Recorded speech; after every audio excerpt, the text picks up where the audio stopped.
Ai, COS do presságio Angron. Os devoradores de mundos, os sagrados abatedores do deus do sangue, legião escolhida de Khorne. Não há quem ofereça maior tributo ao Senhor de Scars, ninguém mais comprometido em batalhar em seu nome.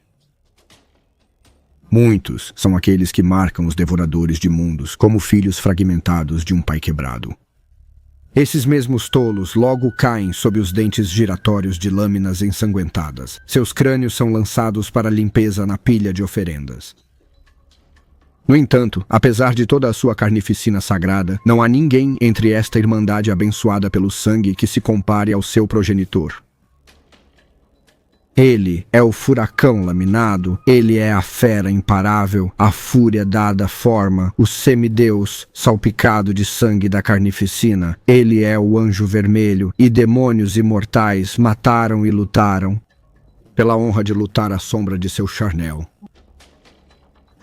É Angron, o devorador de mundos, e seu início anuncia a morte.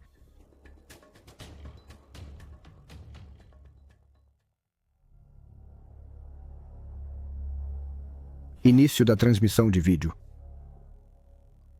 A imagem pisca para a vida. O zumbido dos impulsores gravitacionais e o balanço da câmera sugerem um dispositivo de gravação do tipo servoscala ou similar. A imagem tem qualidade granulada e abafada, com estática. Mostra um espaço interno, a sugestão de um teto altamente cavernoso e as pilhas de formas quadradas sob lonas sugerindo um armazém. A luz é restrita a feixes cinzentos que caem através de aberturas invisíveis acima. Figuras com roupas estranhas se movem pelas poças de luz. Muitos usam armaduras pretas fosca com armas penduradas em alças. Está vestido com uma túnica espaçosa e tem espinhos como dedos. Uma mulher de porte poderoso atravessa a imagem. Sua vestimenta é uma mistura entre a fantasia de um bobo da corte e a luva corporal escura de um assassino. Duas coisas unificam as figuras. A primeira é o olho estilizado, que todos eles carregam em algum lugar de suas pessoas, costurado em suas roupas ou pendurado em forma de pingente em seus pescoços. A outra é que eles carregam braçadas de madeira quebrada para adicionar a pira que cresce no meio do chão do armazém. Agora a captação de áudio detecta vozes, se aproximando rapidamente e acompanhadas por sons de algo pesado arrastando no chão de pedra. Não há tempo para teatralidades, Siegfried. Você não está ouvindo. O anjo vermelho se aproxima. Ele não pode ser banido. Não com a galáxia rasgada em dois como está. Não com as marés do mar de almas se espalhando livremente pelo reino do Deus Imperador. Ao som de um tapa de mão aberta. Um dos acólitos que passa se encolhe com algo fora de cena, então se apressa para depositar seu próximo feixe de lenha.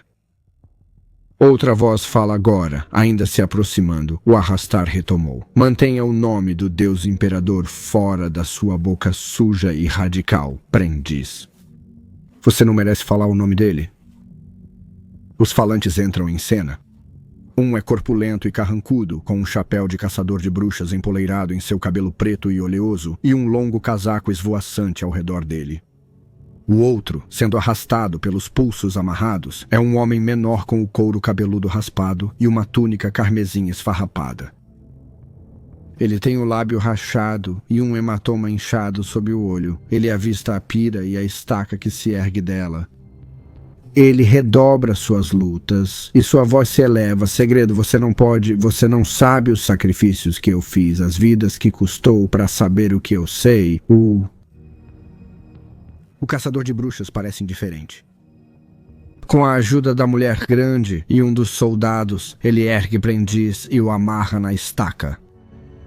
Um desenho agora é visível no peito do homem menor, um olho estilizado, formando o centro de uma runa em forma de caveira. A câmera não consegue focar nele sem distorcer a imagem. O aprendiz fala rápido e sem fôlego. 8 dias, 8 horas, 8 minutos. É o intervalo entre o banimento e o retorno de alguém. Sempre. Todas as vezes. Ele sempre retorna a um local onde ocorreu um terrível derramamento de sangue e é precedido por seus presságios carmesim. Eles são um aviso do Deus Imperador. Deixe-me adivinhar, interrompe Siegfried, acenando para um de seus soldados. Um lança-chamas de grau militar é entregue. São 8 deles. Sim, exclama Prentice. A chuva de sangue, a praga da marca de carne, as tempestades de ódio. E de que adianta todo esse suposto conhecimento? Manchado como está pela heresia, pergunta Siegfried. Ele acende a chama como luz piloto. Seu sibilo serpenteia pelo feed de vídeo. Significa que eu sei onde ele voltou desta vez, grita Prentice, desesperado ao ver o trabalho de sua vida sendo destruído diante de seus olhos. Sei para onde ele está indo. Precisamos avisá-los. O motor de chamada deve ser silenciado. Isso provocará raiva. O rugido do lança-chamas abafa as palavras finais de Prentice. Depois disso, vem um crepitar faminto de madeira queimando e os gritos agudos do homem. Contate a Lady Magna, Siegfried diz a alguém fora de cena enquanto observa a figura na estaca se erguer e queimar. Diga a ela que as mentiras do radical foram silenciadas.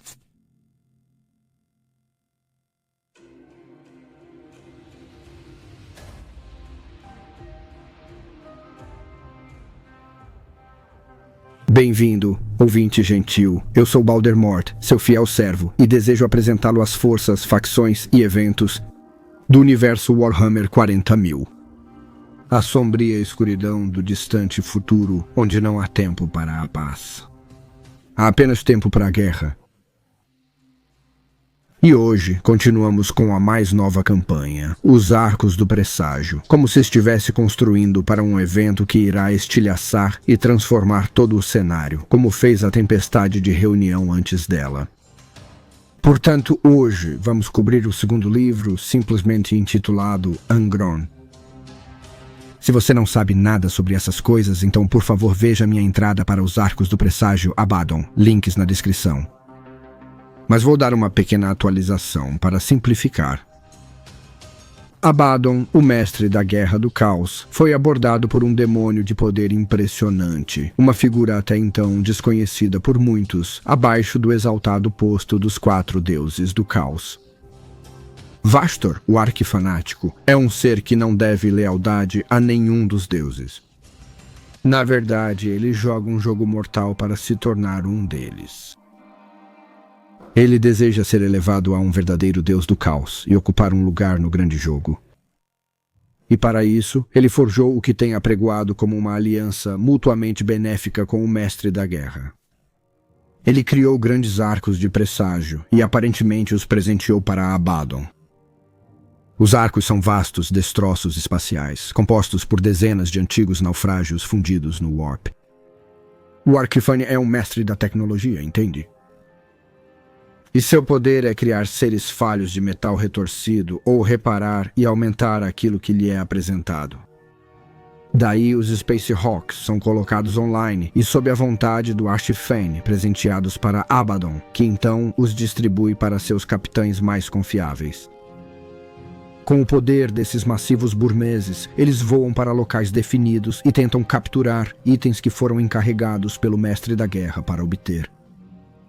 Pois Abaddon e Vastor acreditam que podem pegar esses raros artefatos e cumprir um sonho profético que Abaddon teve, e ao fazer isso, combiná-los para desbloquear uma arma de poder tão vasto que com ela, Abaddon pode trazer todo o Império aos seus joelhos. E claro, Vastor planeja ser elevado a um deus. Portanto, os dois trabalham em conjunto para enviar esses horrores para a galáxia.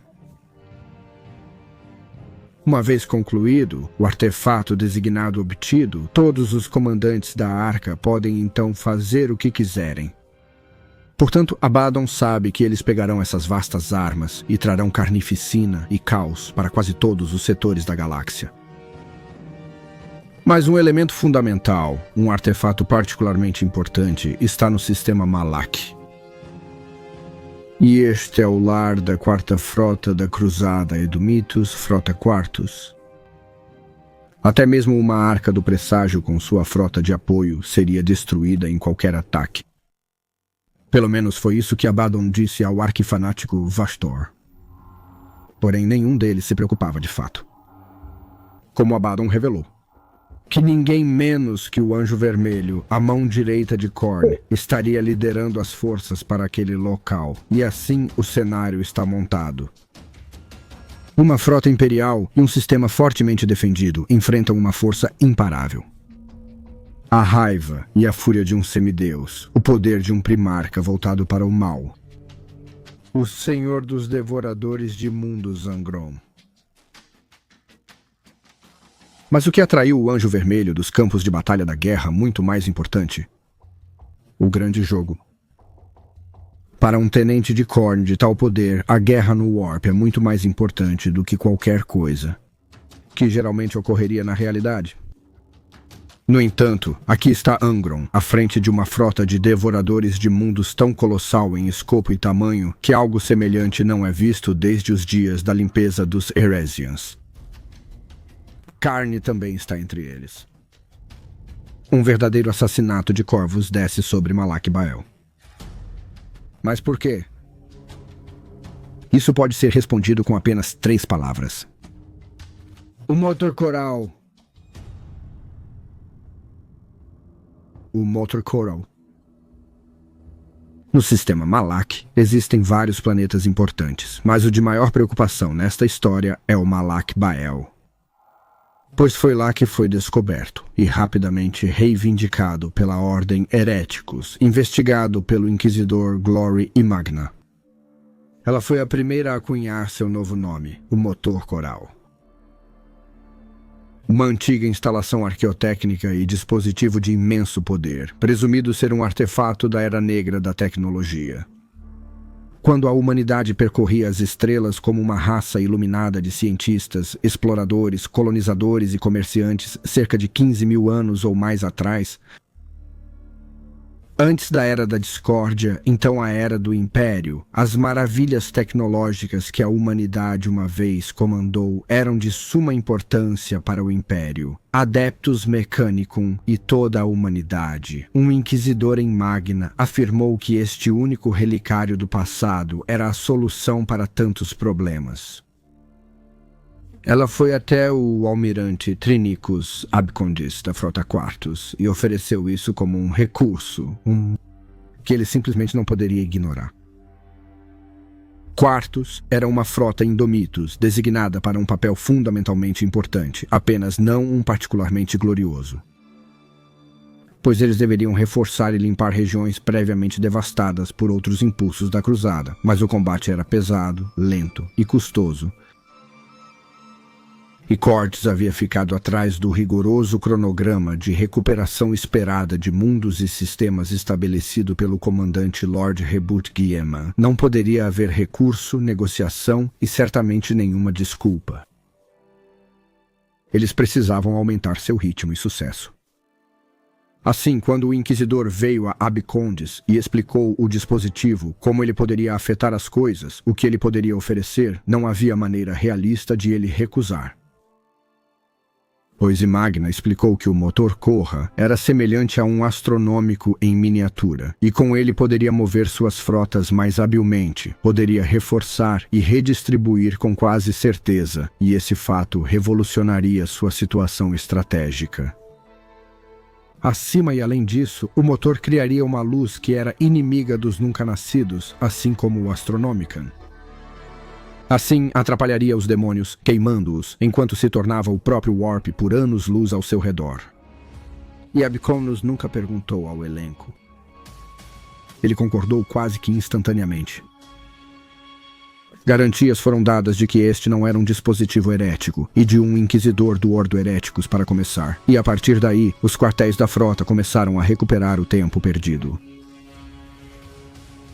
Centralizando seu comando e disposições em torno do sistema Malak, eles se moviam como um raio, trazendo a justiça e a paz do Imperador, se não sua misericórdia para todos em seu caminho, tudo coordenado para Malak Bael.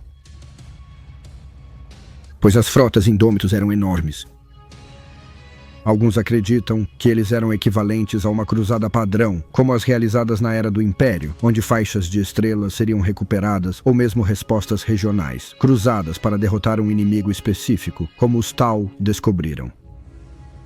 No entanto, esses esforços, por mais expansivos que fossem antes, empalideceram em obscuridade em comparação com as frotas da cruzada Indomitus. Um primarca os levantou, organizou-os, retirando de cada sistema ou setor que pudesse poupá-los. Navios, tropas, materiais de guerra. Negociou, insistiu, comandou e controlou o reabastecimento, reforma e produção de frotas inteiras e grupos de ataque antes mesmo de considerar partir. Com os novos marines primares, os custódes e as Irmãs do Silêncio e outros, a cruzada Indomitus avança cada vez mais. Ela também não foi concluída. Ainda não. Assim, os ativos navais e militares coletados no sistema Malak eram semelhantes às frotas expedicionárias da Grande Cruzada. As forças dispostas não eram vistas há 10.000 anos. Mas o que exatamente era o Coral? Motor para... Citar o Coral Engine. Lady Magna tinha sob seu domínio uma equipe de ocultistas, criptohistoriadores e magos mecânicos, cujas especialidades e teorias os colocavam à beira da heresia tecnológica. Levou décadas para este cabal desenterrar e começar a compreender o antigo Coral Engine, atribuindo nomes e funções às suas partes componentes com base em suas próprias preconcepções e preconceitos. O Resonatum. Este túnel ecoante formava um anel externo ao redor do santuário central do Coral Engine, com um diâmetro de exatamente 401 pés. Os magos descreveram isso como reminiscente de um colossal eletroimã ou colisor de partículas sagrado. O túnel suave e vazio era anelado a cada 101 pés com uma densa gola de tecnologias eriçadas com pontes de metal em degraus levando sobre elas. Quando o motor de coral estava em operação, ondas de choque crepitantes de energia psíquica trovejavam ao redor e ao redor do Resonatum e serviam de alguma forma para amplificar o sinal do motor. Túneis e pontes abaixo e acima do Resonatum conectavam o santuário ao resto do complexo externo do motor, pois estar dentro dele enquanto o motor estava em operação era uma sentença de morte. O santuário. A câmara central do motor coral era um vasto espaço conhecido como o santuário. As superfícies internas desta cúpula cavernosa eram espessas com ninhos de cabos, circuitos intrincados, milhas de fiação densa e painéis com constelações de luzes piscantes e lentes. Um anel de cogitadores imponentes formava um toroide de 100 pés de altura no coração da câmara, com bancos de tronos operacionais acomodados em fileiras de pórticos ascendentes ao redor deles. Foi daqui que a operação do motor coral e o monitoramento de seus protocolos de segurança do moderador em camadas foram controlados por uma equipe de magos e servidores meticulosamente integrados. A bobina de sifão. Colossal em escala e enigmática em seu funcionamento arqueotecnológico, a bobina de sifão se estendia desde a base do motor coral e perfurava a crosta de Malak Bel até atingir seu núcleo. Ela extraía imensas reservas de energia geotérmica das profundezas, além de parecer colher uma riqueza de minérios e minerais subsidiários para facilitar os sistemas de auto-reparo do motor, que eram amplos e bastante inefáveis. As fossas de coral. Nos catacumbas subsidiárias abaixo do piso mezanino do santuário, sarcófagos tecnológicos de frente aberta, conhecidos como fossas de coral, circundavam a câmara central em fileiras escalonadas. Um psíquico instalado em uma dessas fossas de coral poderia esperar viver por algo entre 3 a 10 dias, dependendo de sua fortaleza mental e física. Durante esse tempo, eles despejaram suas energias psíquicas e força vital, tanto no motor de chamada para fornecer-lhe energia. Uma vez que seu serviço estava concluído, sua casca queimada e murcha seria removida e a fossa de coral seria higienizada antes que o próximo ocupante fosse instalado.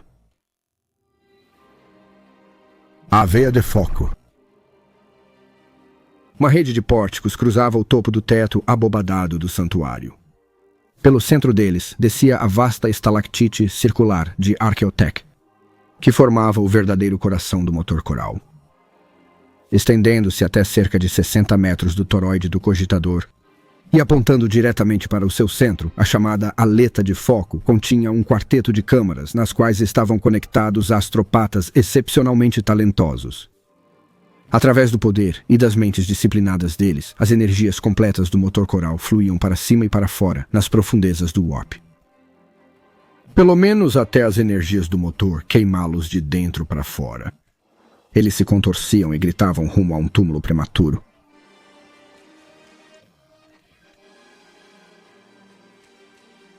O dispositivo era fortemente protegido pela Fortaleza da Luz. Ele era muito semelhante ao Astronomicon de outra maneira. Ele também estava faminto. E como o Trono Dourado e dispositivos na Terra, ele era alimentado pelas almas dos psíquicos. Imagino era um inquisidor de habilidade rara, mas de visão distorcida. O despertar psíquico havia causado enormes mudanças na própria estrutura do Império, mas também na composição de sua população. Agora, muitos mais humanos nasciam com o dom, uma conexão com o Warp. Eles nasceram como psíquicos. No entanto, para um Magna, eles não eram humanos de forma alguma. Menos que um abumano. Psíquicas não eram uma ameaça independente do gênero. Eles nem sequer eram da mesma espécie. Para um Magna, psíquicas eram menos que gado. Eles eram baterias, fontes de energia. Máquinas de carne e sangue, enviadas pelo Imperador para serem usadas, para serem gastas. Quando uma Magna descobriu que o motor coral era uma arma da classe Sinistrum, ela não se intimidou ou hesitou em conectar psicóticos humanos que o dispositivo consumiria para se alimentar. O uso de tais armas ou dispositivos era estritamente proibido. A arqueotecnologia da classe Sinistrum foi feita especificamente para aumentar e armar energias psíquicas, e era de competência exclusiva do Ordo Sinister. No entanto, essa organização é tão secreta que nenhum inquisidor normal sequer saberia de sua existência. Portanto, um Magna organizou para que centenas de psíquicos fossem levados ao local para alimentar o motor coral, cada um se esgotando e suas almas sendo consumidas pelo dispositivo da maneira mais horrível e dolorosa possível. No entanto, um Magna nunca foi contradito. Como jogar bruxas em uma fogueira massiva. Então o massacre continuou, porque a luz do motor coral era tão útil. No entanto, atraiu uma reação que ninguém poderia prever.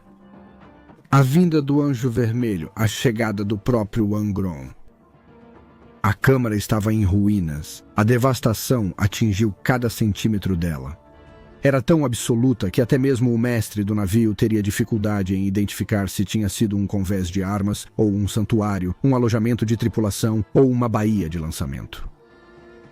Paredes, teto e pisos, todos estavam chamuscados de preto, riscados com longos e irregulares sulcos. Não havia ar na câmara. Um trecho de uma parede havia sido aberto para o espaço, uma ferida aberta para fora através da pele do conquistador. Quaisquer equipamentos ou conteúdos que a câmara tivesse, todos foram sugados para o vazio faminto através daquele buraco. Qualquer ser mortal, ainda preso lá depois que a cortina de emergência se fechou, teria sido morto por descompressão explosiva ou pelo frio sufocante do espaço. Não que qualquer mortal teria suportado o turbilhão de violência que esvaziou a câmara para começar. A coisa que estava no coração da câmara arruinada não era mortal, no entanto, e não sofria de suas fraquezas. Ele nem sequer notou o ambiente hostil ao seu redor. Angron examinou o espaço que havia destruído, e nem sabia nem se importava com o que tinha sido ou por que havia feito isso. Havia a raiva, ardente como branco quente, pulsando ao ritmo dos golpes de martelo batendo em sua mente. Houve uma explosão de violência, semelhante à ventilação de emergência de um reator superaquecido de um titã. Agora havia um retorno à ira ardente que nunca o deixava. A fornalha o havia queimado por dentro por séculos além da memória e havia o martelar dos pregos do açougueiro. Angron vagamente se lembrou de um ser como ele, mas inferior. Um irmão há muito perdido no tempo e na guerra. Ele se lembrou das garantias desse ser de que qualquer dor, até mesmo os pregos, poderia ser suportada por semideuses como eles. Que uma dor suportada por tempo suficiente se tornaria fraca e fria como ferro retirado da forja. Que poderia ser batida com o martelo da vontade até ser incorporada ao próprio ser como nova força. O desprezo fervia em Angron como lava transbordando de uma caldeira fervente. As palavras de seu irmão perdido não foram gentis, mas sim um insulto ignorante. Angron imaginou-as como as garantias de um senhor mimado para seu cão faminto, de que sua fome apenas o tornaria um caçador mais aguçado. Angron sabia melhor. Certas feridas jamais cicatrizam. A existência era repleta de agonia que se intensificava e se tornava mais selvagem com o passar do tempo. Os raros vales em sua dor infinita existiam apenas para enfatizar os próximos picos de agonia, ainda mais altos que os seguiam. A dor não o tornava forte, mas também não o tornava fraco. Ela simplesmente existia. A coisa que tornava Angron forte era simplesmente Angron.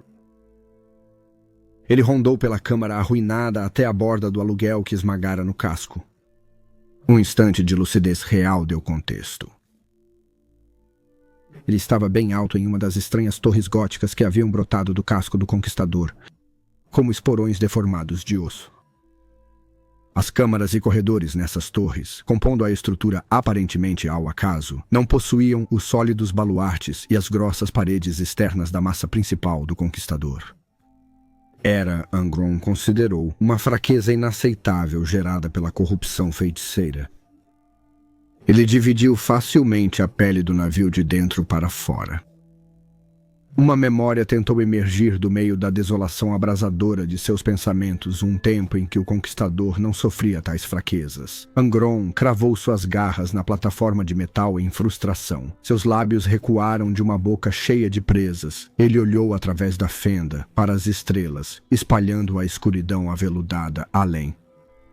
O pulso de suas luzes distantes veio em tempo com uma batida em sua mente. Ele odiava a pureza delas. Ele as odiava porque elas não podiam sentir dor. Ele as odiava porque um dia, embora pudessem viver pelo período de milhões de vidas humanas transitórias e queimar quase tão furiosamente quanto ele, no final seria um presente para elas morrer. Angron se lembrou de outras estrelas espalhadas por campos de batalha, e mundos em chamas, ou como pano de fundo, atrás de navios de guerra ardentes que lançavam destruição através do vazio indiferente. Eles lembravam espectadores que olhavam de assentos altos, alheios à dor e ao ódio daqueles que lutavam para seu entretenimento. Arrogantes, ele rosnou. A voz de Angron eram pedregulhos ásperos se triturando até se tornarem escombros derretidos no coração de um vulcão em fúria. Era o estrondo de trilhos de tanque esmagando ossos, o crepitar das chamas em meio aos destroços. Soou através do vácuo, em desafio às fracas leis físicas da realidade. Angron odiava as estrelas com a mesma paixão que odiava todas as outras coisas existentes que já haviam chamado sua atenção. No entanto, suas estruturas distantes empalideciam diante do brilho sobrenatural da luz que o aguardava adiante.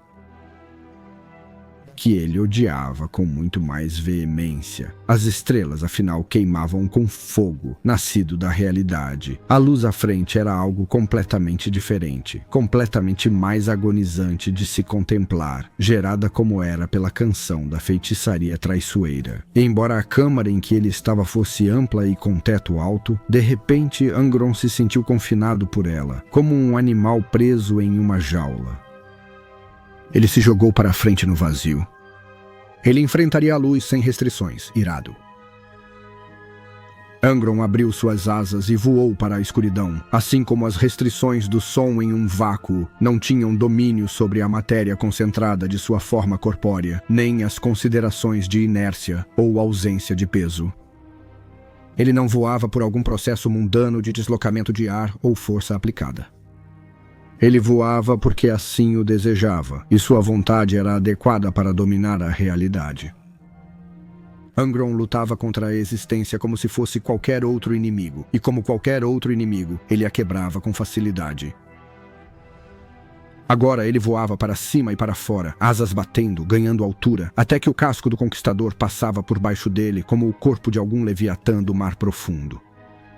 A luz das estrelas distantes branqueava o flanco estibordo do navio de guerra, lançando o porto numa sombra acentuada. Angron olhou furioso para a visão da corrupção do Warp que havia penetrado tão profundamente em seu antigo navio almirante. Alguém mais sentimental poderia ter sentido tristeza ou arrependimento ao ver isso. Angron não sentiu nada, mas apenas raiva e dor intermináveis. O conquistador não estava mais ou menos contaminado pelo caos do que ele, e lutaria por Khorne assim como ele lutaria. Como ele, colheria um grande saldo em nome do Deus do Sangue. A estrutura da ponte montanhosa da nave de guerra, próxima à quilha, avançava em sua direção. Angron bateu suas asas novamente, torcendo-se no vazio, e pousou para se empoleirar como um enorme gárgula carmesim no topo de uma torre ameada. Ele olhou carrancudo para uma luz que se aproximava e ficava mais brilhante a cada instante. Não era uma luz do olho, mas sim da mente. Angron sentia que sua fonte ainda estava longe, ao menos mais um mergulho através das marés turbulentas do Warp. No entanto, mesmo daqui, ele sentia o calor incorpóreo fervendo contra sua carne, ouvia sua área psíquica fraca, mas ascendente, e saboreava a mancha oleosa de feitiçaria em sua língua bifurcada. Angron odiava a bruxaria, com uma intensidade apenas superada pela do Deus Sombrio, cujo poder fluía através dele. Ele teria seguido de bom grado este rastro até o fim, quer o mestre da guerra tivesse ordenado ou não. Nada jamais dissipou as agonias de Angron, mas o massacre desenfreado de bruxas certamente tornava-as mais dignas de serem sofridas, pelo menos pelos poucos momentos que levava para afastar seus truques e despedaçá-los membro por membro. Contudo, algo a mais o atraía para este peculiar farol de bruxaria. Sua atração era tão magnética quanto enlouquecedora. Era também extremamente familiar, de uma maneira que Angron não conseguia definir exatamente. Essa incapacidade apenas alimentava as chamas de sua raiva, e suas garras se apertaram em um aperto esmagador que deformava o metal enquanto as unhas martelavam em sua mente. Mais memórias surgiram sem convite pela névoa de calor infernal em sua mente. Ele viu novamente sua rebelião, seus camaradas em Decheins morrendo um a um, e ele desejava apenas se juntar a eles, mas em vez disso, sendo arrancado por um ser numeroso que ele odiava, acima de todos os outros. Ele ficou diante das paredes do palácio daquele ser, e desafiou as proteções e as armas, e deu sua carne e sangue em sacrifício a Khorne. Ele se levantou em trajes de sangue escorrendo e bronze ardente e lutou novamente em nome do Deus do Sangue. Porque o farol psíquico havia resgatado pensamentos de seu pai da memória sangrenta. Angron não queria pensar no Imperador, e ele sabia que a luz à frente não era a do Astronomicon. Mas aquela familiaridade irritante persistia. Um estilhaço cravado na mente dilacerada. Jogou a cabeça para trás e rugiu, e o som rolou pelo vazio como um trovão. Ele aprenderia a natureza daquele olhar odioso em breve, e quando o fizesse, faria qualquer violência que fosse necessária para extinguir isso. Nem mesmo Angron lutaria sozinho, apesar de não se importar muito com isso. De costas para a luz da bruxa, ele examinou sua frota. Atrás do conquistador, uma armada irregular de navios de guerra renegados se espalhava em forma de cunha. Antigos encouraçados e cruzadores da Marinha Imperial disputavam posição com robustas naves espaciais dos marines espaciais, os navios aberrantes do Mecanicum Sombrio e até mesmo algumas embarcações pertencentes a ou tomadas à força de mercenários xenos. No coração de sua formação navegava um imenso destroço espacial, acima de cuja massa dorsal cintilava um portal de guerra cativo. Angron tinha uma vaga consciência de que este navio era o Clarion Dire, comandado pelo Sr. Karakob Bloodfist, e enviado para recuperar algum prêmio de Malak Bael para o saqueador. Se Abaddon esperava que Angron defendesse aquela lua desajeitada de uma nave, ou fizesse algum esforço para facilitar sua missão, ele ficaria desapontado. A mera presunção de tais noções fazia Angron ranger os dentes de raiva. Quase todas as naves de guerra reunidas exibiam algum grau de corrupção empírica, seja extrusões de metal escorregadias de sangue, massas de correntes de latão farpadas como tentáculos de polvo, proas de cabeça de cão colossais, cujas mandíbulas bocejantes cuspem chamas, ou qualquer uma de uma miríade de outras deformidades. Angron também podia ver dezenas de esquemas de cores diferentes e designs heráldicos no casco das embarcações. Alguns eram exibidos com orgulho marcial, outros pareciam pintados às pressas, marcados por escoriações de explosões e corpos empalados.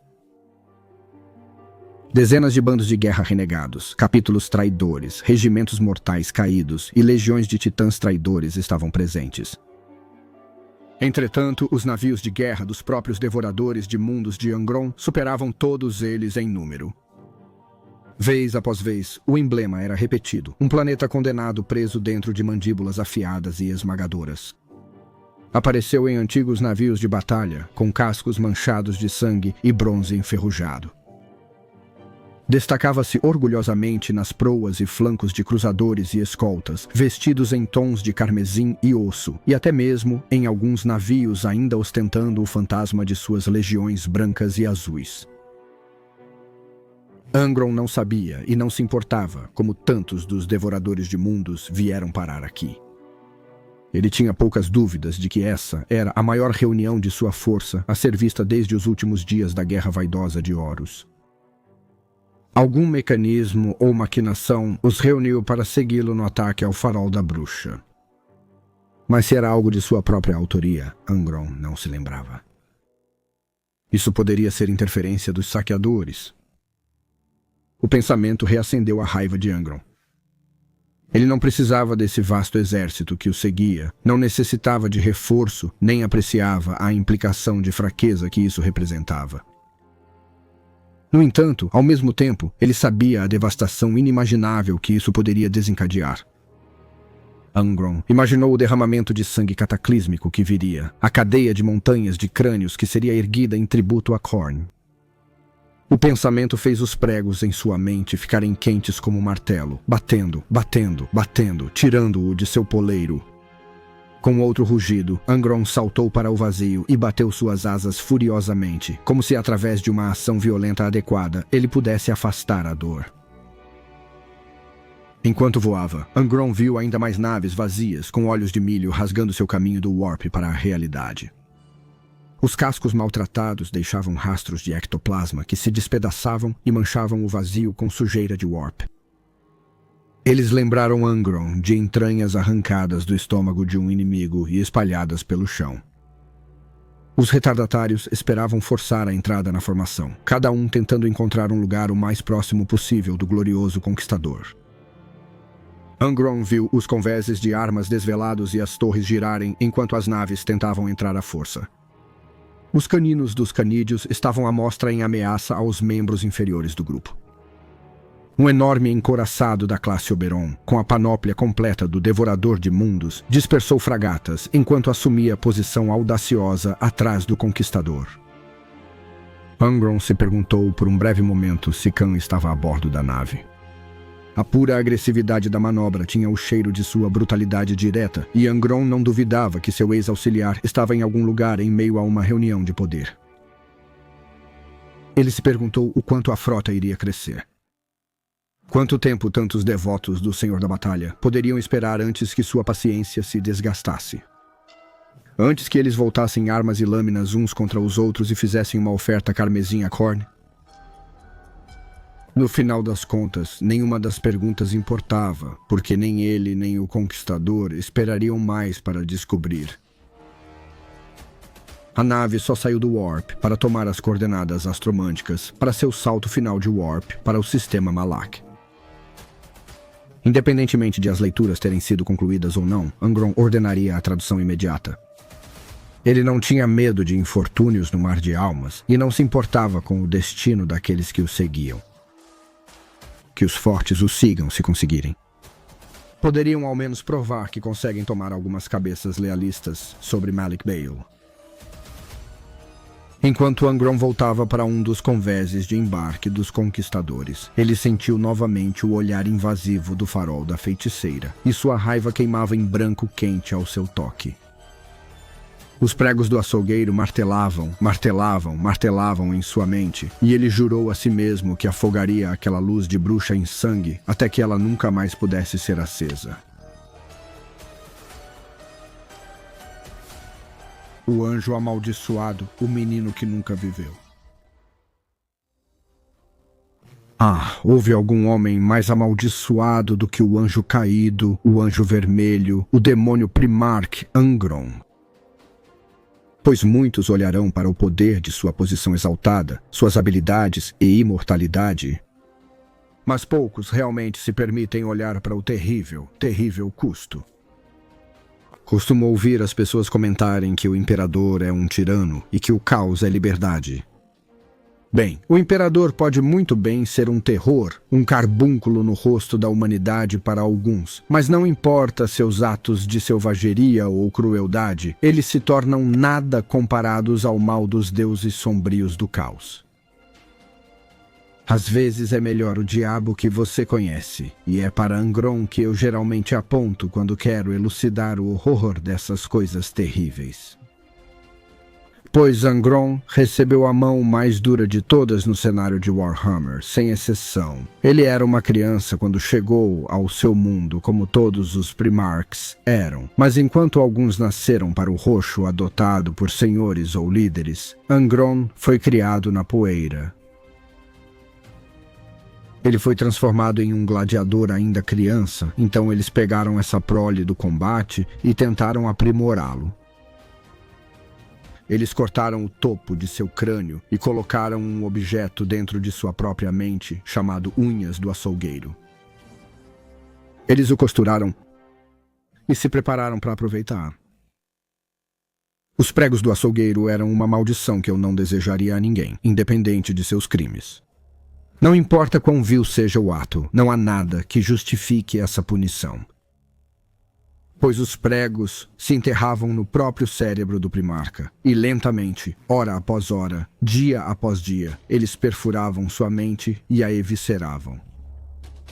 Ele controlava todas as suas reações emocionais, já que a dor era sua única sensação naquele instante. O único momento em que essa excruciação diminuía nunca terminava. Entenda bem, apenas diminuía. Era quando ele estava na arena, quando o Angron estava rasgando, dilacerando e aniquilando tudo à sua frente. Os pregos impossibilitavam qualquer reação além de raiva e dor. Imagine isso. Uma boa refeição, o beijo de um amante, uma criança rindo, um amigo sorrindo. Tudo isso só provocaria Angron. Seria uma raiva totalmente consumidora. Uma da qual ele nunca se libertava, pois a maldição corroía seu próprio cérebro. E mesmo quando o imperador encontrou Angron, ele sabia que o anjo vermelho estava completamente quebrado. Até mesmo aquele gênio, o imperador, não conseguiu encontrar uma maneira de extrair os pregos da cabeça do primarca sem matá-lo ali mesmo. Angron também foi considerado um fracasso, pois ele realmente se rebelou contra seus captores, seus mutiladores, mas ao contrário de todos os outros primarcas, ele não venceu. De todos os primarcas, Angron era tão mentalmente deficiente que não conseguia levar seu povo à vitória. Ele foi o único primarca a ser tão mentalmente castrado. Um imperador o tirou de seu povo na última noite de liberdade, pois no dia seguinte as forças consolidadas do planeta os cercaram, superaram em número e superaram em habilidade. Ao amanhecer, a rebelião de escravos de Angron foi exterminada e ele não estava lá para sequer morrer entre eles, algo que ele nunca, jamais perdoou o imperador. Muitos disseram que é uma crueldade além da razão, mas já dei minha opinião sobre isso na minha entrada para o projeto Primarch, então dê uma olhada se tiver dúvidas. Esse ódio fervilhante pelo Imperador persistiu durante toda a cruzada. Angron tratava seus marines, seus devoradores de mundos, como gado, dizimando-os à vontade por não conseguirem atingir objetivos irreais. Angron foi um dos poucos que caiu no caos sem qualquer escrúpulo.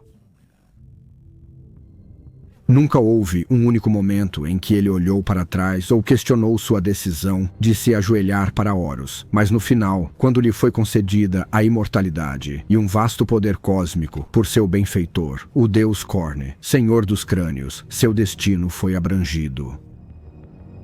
Pois ele sempre desejou que tudo acabasse, que sua miserável existência sombria chegasse ao fim, e agora ele se tornou imortal, incapaz de conhecer a paz. Mas isso foi além da total traição de seu novo mestre. Você conhece o ditado, novo chefe igual ao chefe antigo. E se Angron tiver algum resquício de humanidade restante, então certamente ele odeia o Senhor do Sangue e dos Crânios, tanto quanto ele já odiou o Imperador. Pois quando ele foi elevado ao nível de príncipe demônio, sua dor não foi negada. Oh não! Em sua infinita zombaria, Khorne olhou para Angron e soube o que o tornava tão potente. Era sua raiva, seu ódio, tudo baseado em sua dor. E assim, Khorne aumentou seu sofrimento em magnitudes. Não havia liberdade da opressão oferecida a Angron, nenhuma recompensa por sua rebelião, e os bilhões que ele havia matado em nome de seu obscuro benfeitor, não. Angron foi amaldiçoado com um nível de dor que fez o anjo sanguíneos vomitar e praticamente incapaz de lutar simplesmente por experimentar um eco de a intensidade da raiva no sofrimento. Então, quando alguém afirma que o caos é liberdade, saiba que eles mentem. Pois os deuses sombrios veem todos os seres como seus brinquedos, destinados a trazer-lhes maior glória sozinhos. E não há recompensa em adorar os deuses sombrios do mal, pois o mal sempre se consome, assim como Khorne consome Angron, ao infligir-lhe a maior dor que já existiu por toda a eternidade. Mesmo no meio das maiores obras de seu senhor, o massacre de almas incontáveis, mesmo onde os pregos uma vez deram pequeno alívio no ato desse massacre, mesmo assim, Angron não encontra refúgio. Eu preferiria terminar na cadeira de um ancião sombrio do que receber bênçãos diretamente dos deuses do caos, por seu uso de ironia é tão grande quanto sua cobiça por mais poder. E assim é que Angron sempre sentirá um nível de dor que ninguém poderia sequer imaginar que existisse. E isso nunca terminará até que Khorne seja vencido e todos os seus demônios destruídos. Angron. É por isso que eu o chamo de o menino que nunca viveu, não para diminuí-lo com reducionismo ou para retratá-lo como petulante ou infantil, como tantos tentam fazer. Não. Angron foi a criança que nunca viveu, sua inocência e infância arrancadas dele nas areias das arenas, sua vida adulta destruída pelo que uma escória vil fez com seu cérebro, a falta de assistência do Imperador, então a maldição de Khorne. Angron nunca teve a chance de viver. Porém, era a arma perfeita do Deus Sangue Khorne. E este ser amaldiçoado, Angron, estava liderando uma frota para o sistema Malak, uma reunião de devoradores de mundos que ofuscava as próprias estrelas. E seu maior navio, o Conquistador, estava em seu coração. A praga. Ah, mas Angron não é o único que deseja colher uma safra do sistema Malak. Outro jogador entra na briga com força considerável. Portanto, devemos discutir a banda de guerra Tzeentchen, conhecida apenas como a Flagelada. Para citar, Em um lugar distante, nunca visto entre as marés do Warp, dentro de um santuário iluminado por um braseiro a bordo de uma arca de presságio, uma enorme esfera de cristal cintilava e brilhava enquanto mostrava Angron desaparecendo no convés de embarque do Conquistador. 3 figuras blindadas e imponentes ficaram equidistantes ao redor da esfera com seus 4 cajados erguidos. O fogo de bruxa que saltava entre os cajados iluminava os 3 místicos guerreiros. Ele dançava sobre a armadura alimentada pela guerra, decorada com os símbolos do bando renegado The Scourged, adoradores de Tzant. O líder deles vestia uma túnica sobre a armadura. Seu elmo ostentava um par de chifres encaracolados que se projetavam de sua coroa e sua viseira era vazia e sem olhos. Seu nome era Apofeli Quen, senhor do Coven Tom Weaver, e ele era o mestre da Arca do Presságio, conhecida como Coração Estígio. Quando Quen falava, sua voz sangrava do ar ao seu redor em um sussurro entrelaçado de Suzeres. Mesmo de longe, com o Warp para sustentar nossa feitiçaria, é difícil manter nossa vigília sobre a besta. Sua natureza é uma afronta às magias. Mas já vimos o bastante, não? Perguntou Memnik Craig em um estrondo amplificado por Vox. O Alto Magister, da guarda de elite de Quent, a maldição 9 vezes, Crad, era um monstro gigantesco, vestido com uma placa de Terminator mutada. Ele não tinha nem elmo, nem cabeça. Em vez disso, via a verdade imutável de tudo ao redor, através de 9 olhos amarelos que haviam crescido em sua armadura. Nós temos. A besta se apressa para Malak Bail. Se não nos apressarmos, ele vai despojar nosso prêmio. Isso não deve ser permitido. É o terceiro deles, Lakshet, quem ouve. Ele era uma figura corcunda, com armadura nodosa e torcida, adornada com aberturas de vox e captadores de provação. Era tanto a bênção quanto a maldição dos açoitados ouvir cada mentira proferida pelo homem mortal. Mas Lakshet, que ouve, levou isso a um extremo macabro. Nem som, nem mesmo pensamento escapavam de sua audição sobrenatural. Ele era o mestre espião do Coven, e também o Gritzer, e foi ele quem primeiro soube de Malak Bael e seu prêmio feiticeiro. Não será, respondeu Quen. A duplicidade em ação em Malak Bael, os poderes proibidos que foram desbloqueados. Estas são joias preciosas para serem apanhadas e trabalhadas pelos dedos habilidosos do Transformador dos Caminhos. Eles não são para os cães idiotas de Khorne vasculharem e destruírem. E o prêmio de Abaddon? Perguntou Craig, enquanto eles abaixavam seus cajados e a imagem do Conquistador desaparecia de sua pedra de visão. O Coven devastou a Elec 4 como ele ordenou, disse Quen. Nós entregamos seu Gugor através da fenda na Câmara Ritual. Não entregamos? Mas ele busca um prêmio aqui, ou algo assim, ou ele não teria enviado o Clarim Sombrio entre os exércitos de Angron, Krayt insistiu. Ele saberá disso se roubarmos o que ele deseja. Mas isso não é o que buscamos em Malak Bael, sibilou Lakshet, que ouve. Não sei que delicadeza ritual o mestre da guerra deseja naquele mundo, pois até mesmo isso eu não ouvi. Mas eu sei que o dispositivo que os adoradores de cadáveres despertaram não é isso. Enquanto o nosso ataque não atrapalhar os agentes de Abaddon em sua missão de recuperação, não vejo maneira de como poderíamos irritá-lo. De fato, nossa presença aqui só vai aumentar a armada de Angron. Tantos navios, tantos guerreiros, cantarolou Krad. Que força podem possuir os adoradores de cadáveres em Malak Bael, que tantos são enviados para enfrentá-lo? Zinj nos ajudará nisso, disse Quen, e a certeza do fanatismo queimava em seu peito enquanto ele falava. Quão poderosa é a fonte desta magia, e para quais fins podemos usá-la a favor do Transformador? Ele verá e nos dará sua ajuda. E além disso, se o inimigo realmente for tão numeroso quanto você teme, a besta e seus asseclas correm perto de nossos calcanhares, disse Lakshet, que ouve o sorriso em sua voz. Deixe-os se destruírem enquanto reivindicamos nosso prêmio. Ainda assim, não deveríamos enviar navios à frente para avaliar a força do inimigo, indagou Crad. Você mesmo disse que o brilho deste dispositivo cega o terceiro olho.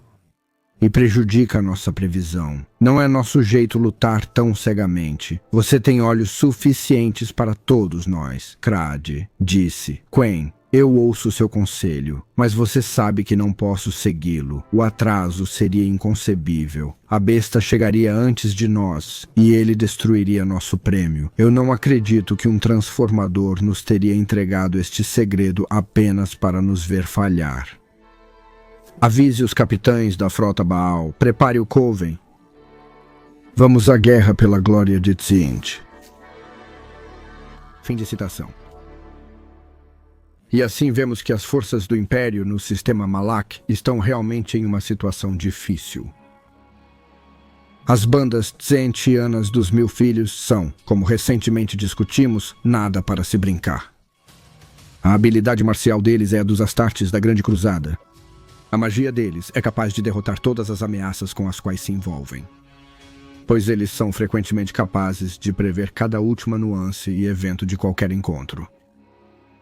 Geralmente de qualquer forma.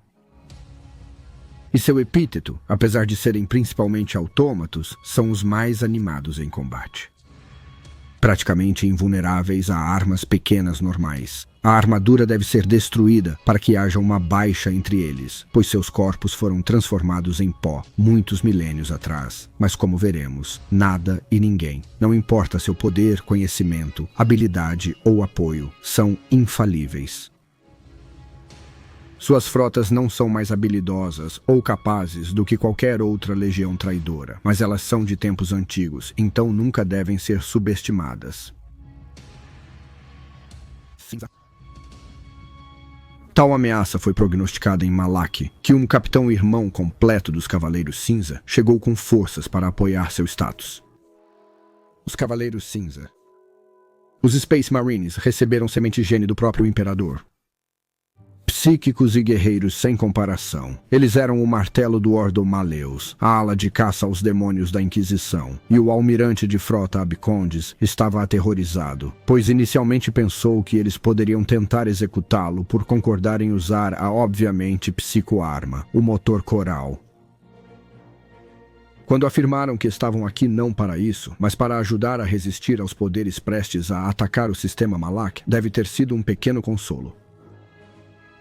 O almirante não seria censurado, mas por outro lado, o inimigo que estava prestes a atacar era tão poderoso que essas armas secretas e supremas da Inquisição estavam presentes para tentar resistir, de fato um pequeno consolo, o ataque a Malak. E assim chegamos ao cerne da questão. Mas por favor me perdoe, gentil ouvinte, pois vou dar uma visão geral, não um relato detalhado, pois caso contrário, esta entrada duraria horas e os nomes dos navios listados podem ser fascinantes quando lidos, mas de alguma forma nem sempre se traduzem bem para uma experiência auditiva. Portanto, tentarei abranger a atividade da melhor maneira que posso, sem sobrecarregar você com as muitas nuances que o proprietário deste livro pode se permitir. O assalto. O ataque veio em um clarim de confusão, mas as forças que chegaram não eram como os defensores as haviam imaginado. A frota do Arco do Presságio que chegou tinha um enorme casco em seu meio, o Coração Estígio, mas de alguma forma muitos se surpreenderam com a sua chegada.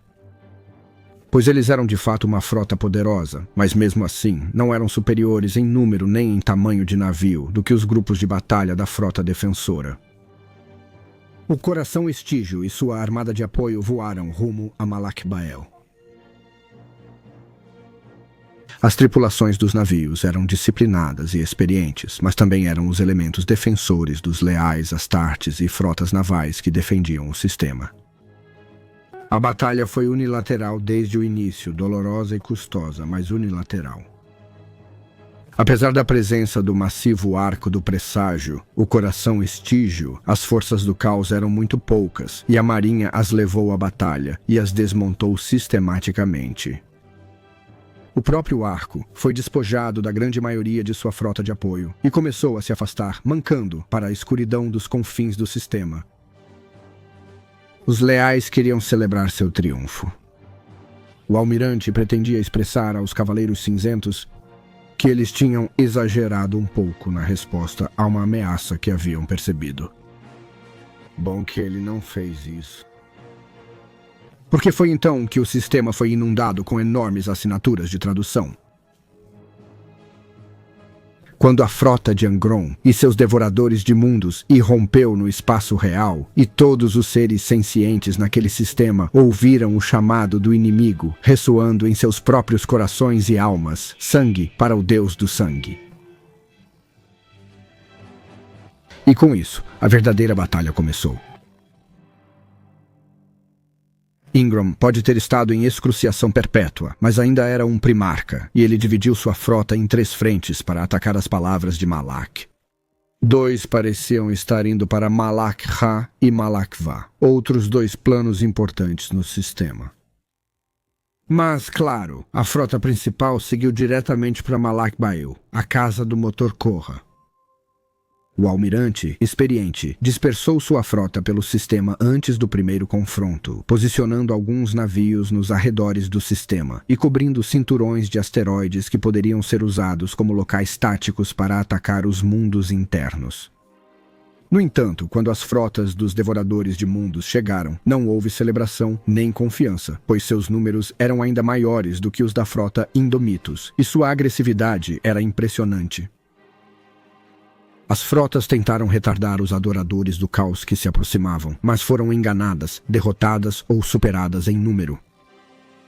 Gloriosa bravura foi demonstrada em ambos os lados. Ações de abordagem das irmãs de batalha e dos marines nas frotas foram enviadas para os navios dos devoradores de mundos, ou ocorreram nos navios navais, e em espaços confinados com pouca manobrabilidade contra os devoradores de mundos. O dízimo de sangue era de fazer os olhos lacrimejarem. Contudo, o principal impulso das naves rumo a Malakvar e Malak-Gra eram iscas.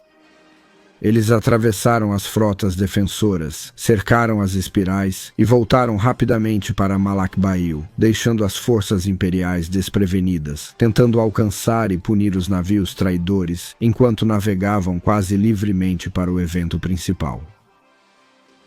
O próprio conquistador mergulhou no meio da frota defensora, sob Abercondes. Em sua esteira, a frota mais violenta no espaço, os devoradores de mundos liberaram as garras de ursos e despedaçaram um após o outro navio imperial em combates corpo a corpo de curto alcance. No entanto, tudo era discutível até certo ponto, já que o único ser que eles desejavam impedir de chegar à superfície saltou do casco do conquistador e acelerou como um meteoro em direção à Fortaleza da Luz e ao motor de coral contido ali. Claro, era Angron. Com ele, os céus se encheram de cápsulas de desembarque e naves de aterrissagem da Legião de Khorne. Berserkers saíram de cápsulas em forma de lágrima e abriram caminho sangrento até o centro da cidadela, com Angron à frente. Em seu rastro, Angron tinha nada menos que 8 sedentos de sangue, terríveis encarnações da própria raiva de Khorne. Esses demônios gigantescos, semelhantes a Balrogs, lutavam ao seu lado. Angron e seu séquito rasgaram as fortificações da fortaleza e seguiram direto para o motor coral. Seu poder queimava e formava bolhas em sua pele, e quando Angron rompeu as defesas finais, lá ele encontrou os Cavaleiros Cinzentos, todos preparados para sua chegada. Eles entoavam seu nome, invocavam palavras de poder, lançavam toda a sua considerável força espiritual contra ele, apenas para retardá-lo. Enquanto faziam isso, dezenas de cavaleiros cinzentos entoando em uníssono, os Bloodthirsters os atacaram. A batalha ocorria nas passarelas e plataformas do motor coral. A luz explodiu dele, enquanto o Inquisidor e Magna tentava queimar o impuro da existência. Ela removeu os inibidores de tecnologia dos motores coral, ignorando os apelos dos sacerdotes de tecnologia que estavam amarrados e espancados. O motor coral sobrecarregou muitos dos nunca nascidos no planeta, forçando-os para o warp, literalmente queimando-os da existência. No entanto, sua força não foi suficiente para banir os sedentos de sangue, nem Angron. Como um homem lutando contra os ventos de um furacão, Angron golpeou suas armas no metal abaixo de seus pés e puxou-se em direção ao dispositivo, um passo de cada vez. e então ele o derrubou, atacando-o com toda a sua fúria. Angron destruiu o motor de coral. O Império havia perdido completamente e totalmente, mas o pior estava por vir. A partir daqui, o motor de coral estava ligado ao próprio centro do mundo. Quando foi destruído, o planeta simplesmente se desfez, rachou ao longo de seu eixo e seu centro ficou aberto para o espaço, e lá o núcleo do planeta esfriou e se tornou um sigilo de milho. Ainda pior estava reservado para as forças imperiais defensoras, pois as ondas de energia psíquica que exalavam do motor de coral em seus últimos segundos de atividade foram contaminadas pelo poder de Khorne. E assim foi desencadeada a maldição do assassinato. Para todos que foram tocados por sua luz, tanto no sistema Malak quanto no maior império que o usou como farol, significando a vasta maioria dos quartéis da frota nos setores, foram então atacados por seu efeito de distorção. Alguns resistiram ao seu poder. O Adeptus Custodes, as Irmãs do Silêncio e os Cavaleiros Cinzentos eram imunes à sua corrupção. Mas até mesmo os Astartes e as Irmãs de Batalha não eram prova para seus poderes, e certamente não os homens e mulheres comuns da Marinha, da Guarda, do Mecanicum. A maioria foi transformada em máquinas de matar pelo poder profano. Homens e mulheres enlouqueceram, seus olhos explodindo, seus ouvidos sangrando, ou pior. Eles simplesmente pegaram suas armas, tanto de longo alcance quanto de combate corpo a corpo, e começaram a abater aliados e irmãos e irmãs com quem lutaram lado a lado por décadas. A maldição do assassinato varreu a frota, corrompendo muitos, até mesmo para a adoração dos deuses sombrios do caos. Tão grave foi a infecção que nos meses seguintes toda a frota foi designada como traidora excomungada. Mesmo aqueles que não haviam caído, pois as maçãs podres haviam, aos olhos da Inquisição, infectado todo o barril. E assim, toda uma frota indômitos foi derrotada, quebrada, corrompida e declarada fora da lei para ser exterminada com extremo preconceito, tudo devido às ações do menino que nunca viveu, o Anjo Vermelho, o suposto menor da ninhada. Tudo por causa de Angron.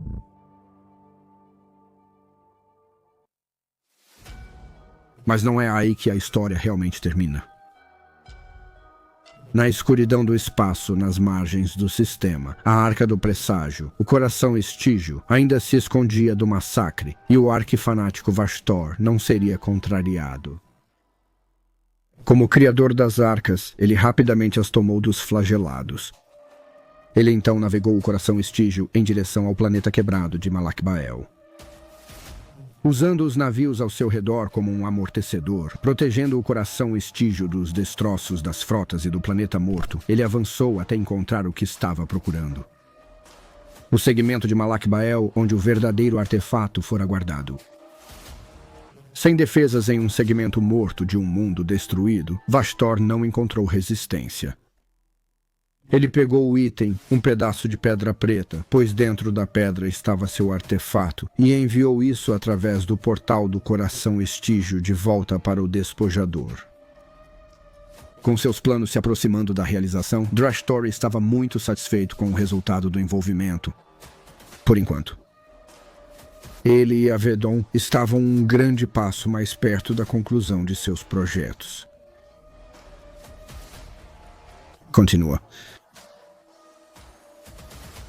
Eu tenho sido Baldemort, seu fiel servo.